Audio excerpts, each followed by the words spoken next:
My grandma always said her pearls would be mine. She wore them to every holiday, every birthday, and promised I'd get them on my wedding day. 2 weeks before the ceremony, my aunt called and said, "They're gone." She gave them to my daughter instead. She's more refined.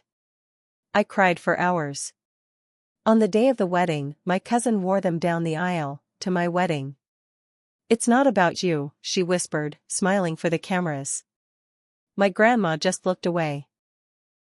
I left the reception after the first dance. I don't even know how to start this, but I need to get it out. Maybe if I lay it all down, someone will understand why I did what I did. Why I had to. So here it is. My name's Sarah. I grew up in Savannah, Georgia, in a big house where we all stayed close. Too close. My mom died when I was little, and my dad worked 2 jobs, so I spent more time at my grandma's than anywhere else. Grandma May raised me more than anyone else ever did. She was strong, proud, stubborn, and wore her pearls like armor. Every Sunday dinner, every Christmas, every Thanksgiving, those pearls were always around her neck. And when I was about 8, she started saying they'd be mine. Not just once. Every year, every birthday, every time I helped her cook or fold sheets or just sat with her on the porch while she talked about her younger days, she'd touch those pearls and say, "These'll be yours one day, baby. I'm saving them for your wedding." I believed her. I counted on it. We didn't have a lot of family heirlooms or money or fancy things, but those pearls meant something. They were a promise. Now enter Monica. My cousin. Aunt Sylvia's only daughter. From the moment she was born, it was like she and her mom were trying to one-up everyone else. They weren't close to grandma like I was. Monica was into pageants, gymnastics, later sorority life and fake tan spray. She had the kind of southern charm that comes off more like a slap than a smile. Always looked down on me for working at a library and not chasing some flashy job or rich husband. But grandma always saw through that. She used to say, "Monica's all sugar. No substance." That's why I never worried.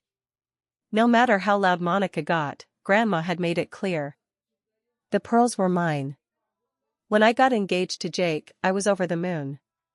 We'd been together 3 years, and when he proposed in Forsyth Park, under the oaks, I just started crying. Not just because I loved him, but because I could see that moment, me in my wedding dress, Grandma May helping me put on her pearls before I walked down the aisle. That image kept me going through the planning. Even when my dad couldn't help much financially. Even when Jake's mom started trying to change our flower arrangements. I held on to that one bright part, Grandma giving me the pearls like she always promised. 2 weeks before the wedding, I was home alone finishing some DIY place cards when the phone rang. It was Aunt Sylvia. She didn't even ask how I was. "They're gone," she said. "The pearls. Mama gave them to Monica." I just froze. "What are you talking about?" "She gave them to her last week. Said Monica would appreciate them more. That she's more refined." I couldn't even speak. I think she hung up before I even said goodbye. I went to the bathroom and cried until I threw up. I'm not proud of that, but it's the truth. I sat on the floor in my old hoodie, shaking, because it felt like Grandma had reached into my chest and ripped something out. I didn't call her. I couldn't. Jake found me hours later with red eyes, still holding the phone in my lap. When I told him, he was pissed, but also, trying to calm me down. "They're just pearls," he said. "She's just an old woman. Let it go." But it wasn't just pearls. And she wasn't just an old woman. She was the one person I thought would always have my back. I kept hoping. Maybe she'd call. Maybe she'd realize how badly she'd hurt me. She didn't. Then the day came. The wedding. I stood at the altar, holding Jake's hands, smiling through the nerves and trying not to cry because I wasn't wearing anything from Grandma May. And then Monica walked in. Late. Wearing my pearls. I saw them immediately. Same sheen, same way they hugged the base of her neck. I think I forgot the vows for a second because I couldn't take my eyes off them. After the ceremony, during the photos, she got close to me, real close, leaned in, smiled, and whispered, "It's not about you." Then she turned her head and smiled big for the camera like we were best friends. "And Grandma?" She sat at the front table, sipping her sweet tea, and looked away when I tried to meet her eyes. I left after the first dance. Didn't say goodbye. Didn't cut the cake. Jake covered for me, told everyone I was sick. But the truth is, I got in my car still wearing my dress and drove straight home. I stared at myself in the mirror for 2 hours before I took it off. I didn't speak to Grandma after that. She tried calling once, in November. I let it go to voicemail. At Christmas, I sent a generic card. No note. Just a photo of me and Jake smiling on vacation. She sent me a letter. Handwritten. 5 pages. I didn't open it. I ripped it up and threw it in the trash. Because I knew if I read it, she'd find a way to explain it. Or make me feel bad for being angry. And I was angry. But I didn't just sit with it. I let it grow. I let it become something sharp. Something useful. After the wedding, things shifted. Not just inside me, but around me. I stopped going to Sunday dinners. Skipped cousin birthdays. Ignored every call from Aunt Sylvia. The family started noticing. My dad asked once, "You still mad about those pearls?" I told him no. But I was lying. And everyone knew it. Monica's Instagram told a different story. She posted a full slideshow from my wedding, pictures of her in the pearls, laughing, dancing, posing like she was the bride. One picture had the caption, "Family heirlooms suit me well gemstone #classic beauty #refined woman." It got hundreds of likes. And that's when I started thinking about real revenge. I knew Monica worked at Lowry & Knox, a local real estate group with a fancy-sounding name but not much backbone. She was always bragging about being the top seller in her branch, but I knew the truth. Her dad, Uncle Phil, was buying her listings under a dummy LLC. So I did what anyone with time and rage does. I started digging. It wasn't hard. Monica was careless. She used the same username for everything. Her Pinterest, her wedding registry, even a shady Venmo where she charged consulting fees to a few nervous-looking clients. That account? Unlicensed activity. I printed the whole history. I made screenshots. I wrote an anonymous complaint to the Georgia Real Estate Commission and mailed it in from another county. A month later, Monica made a post about taking time to reset and reflect. I smiled. But I didn't stop. I made burner accounts, 7 of them. Each one followed her and commented under her real estate posts. Little things. Subtle things. Didn't she lose her license, or buyer beware? Eventually, she turned off comments on everything. Her follower count dropped. Her sponsorships dried up. One influencer brand, Southern Lace, unfollowed her. Then another. Then she went private. Grandma didn't say a word. Neither did Aunt Sylvia. But I knew they noticed. Then came Monica's engagement party. She planned it big. Not just save the date cards, she made a video. Hired a drone. Did a whole shoot on the Riverwalk in Charleston. I got the invite in the mail. Handwritten envelope. Real pretty. I RSVP'd yes. But I didn't show. Instead, I sent her a small black box. Inside, cheap plastic pearls. Tacky, light, shiny in the wrong way. The note? It read, "You deserve a spare in case those get taken too. Love, Grandma May." She called Grandma crying. Grandma called my dad. My dad called me. "You need to stop this," he said. "You're going too far." But I wasn't done. A few weeks later, I went to visit Grandma. First time in over a year. She looked surprised when she opened the door. Can I come in? I asked. She didn't answer, just stepped aside. We sat at her kitchen table. Same one I used to do homework on. She looked older than I remembered. More fragile. I came because I want to know why, I said. Why you gave her the pearls. After everything you promised.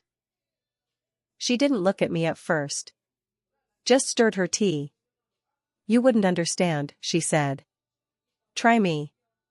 She sighed. You're strong. Always have been. Monica, she's not. She needs help. She needs confidence. She needs things to go right for her. I stared at her. So you gave her my inheritance? Because she's weak?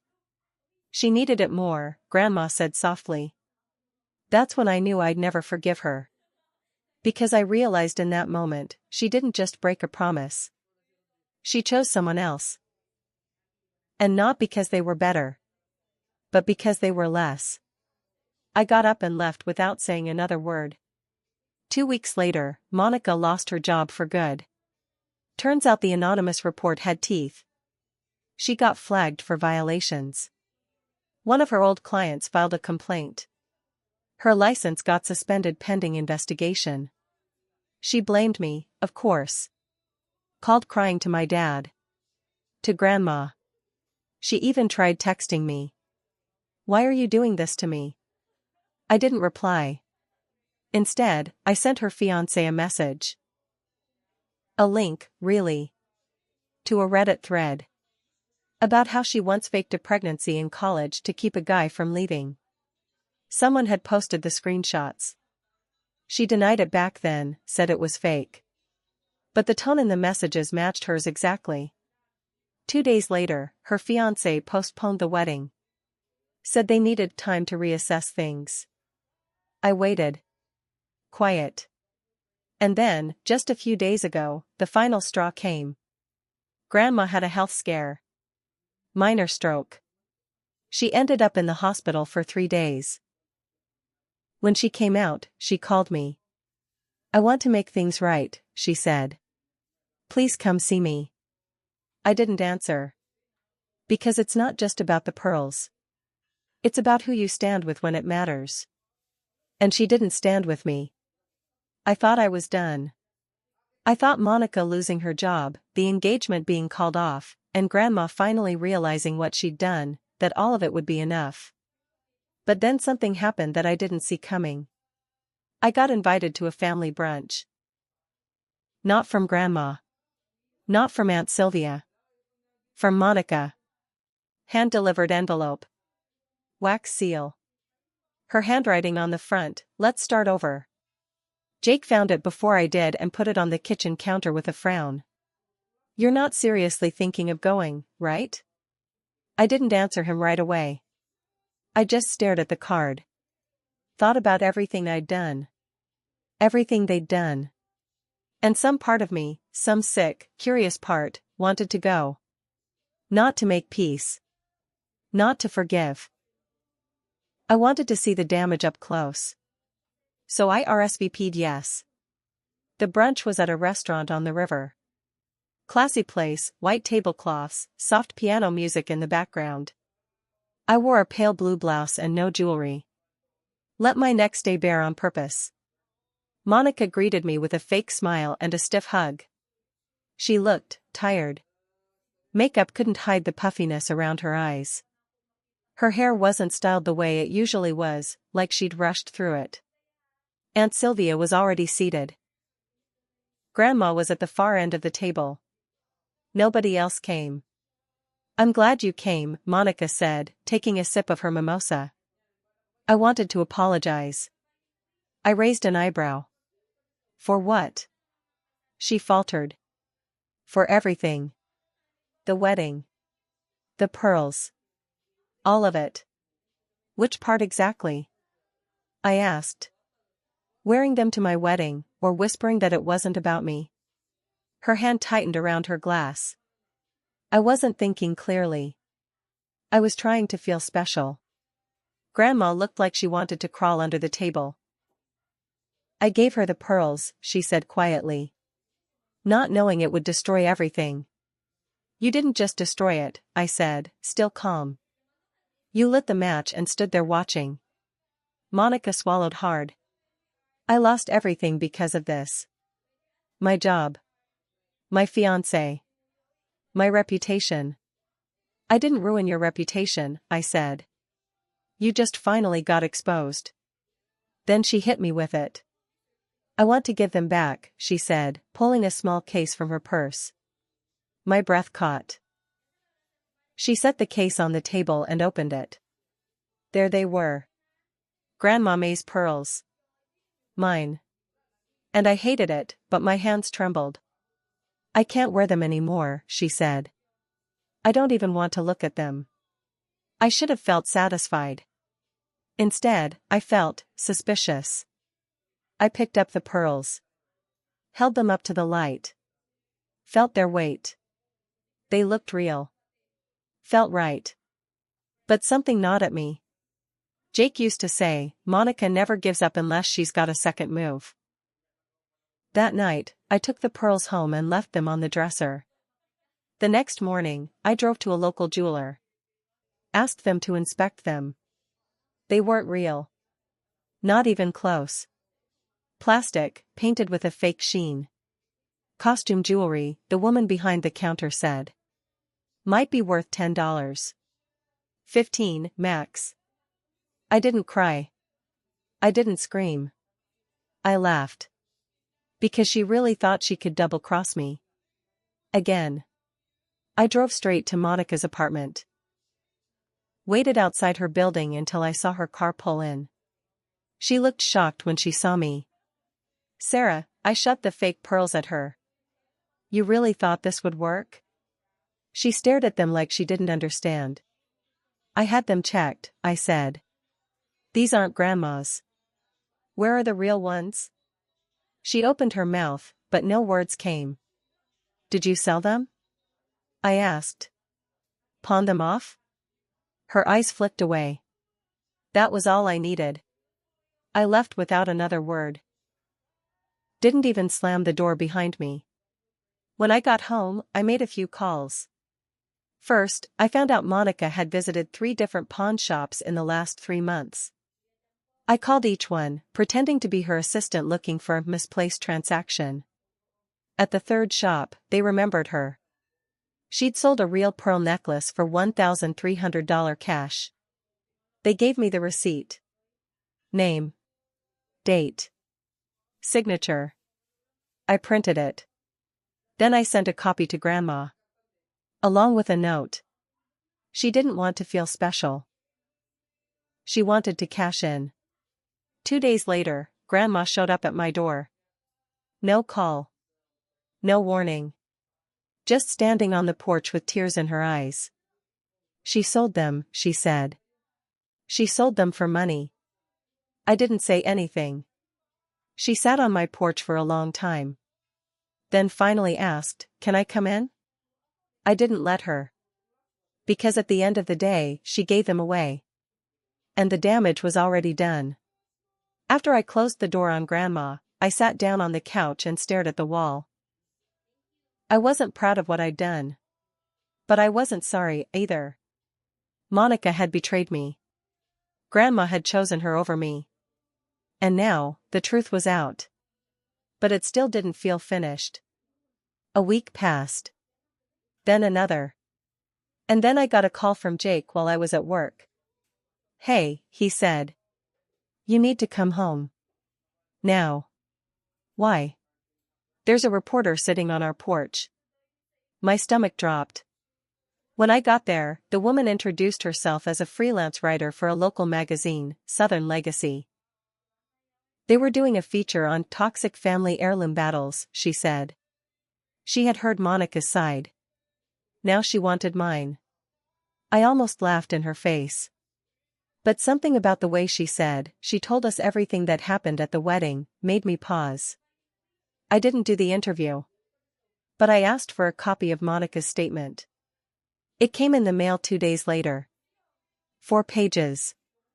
All of it bullshit.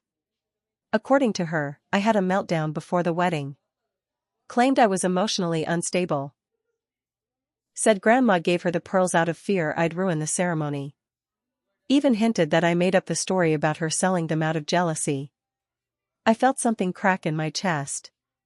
I grabbed my laptop. I opened every file I had, screenshots, receipts, messages. Everything. And then I wrote my own version. Not just for the magazine. For everyone. I posted it on Facebook. Tagged Monica. Tagged Aunt Sylvia. Posted the pawn shop receipt. The text messages. The video of her whispering to me at my wedding, Jake had filmed it on his phone without me knowing. You could hear it clear as day, "It's not about you." I posted it all.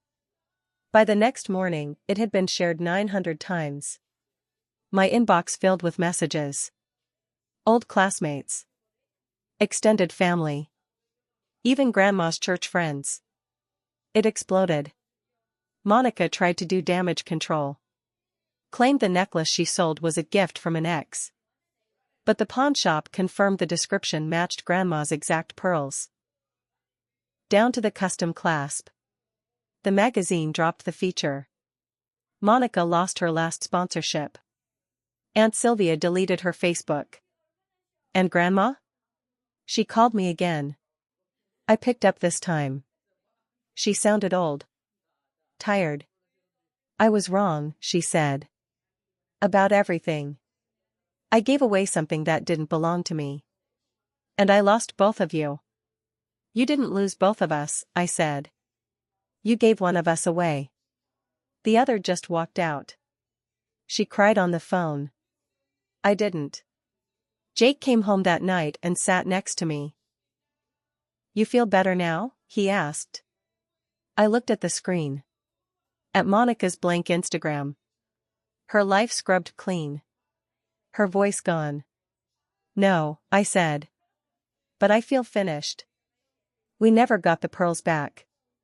They were gone forever. And maybe that was the right ending. Because some things, once broken, shouldn't be worn again. Not even for show.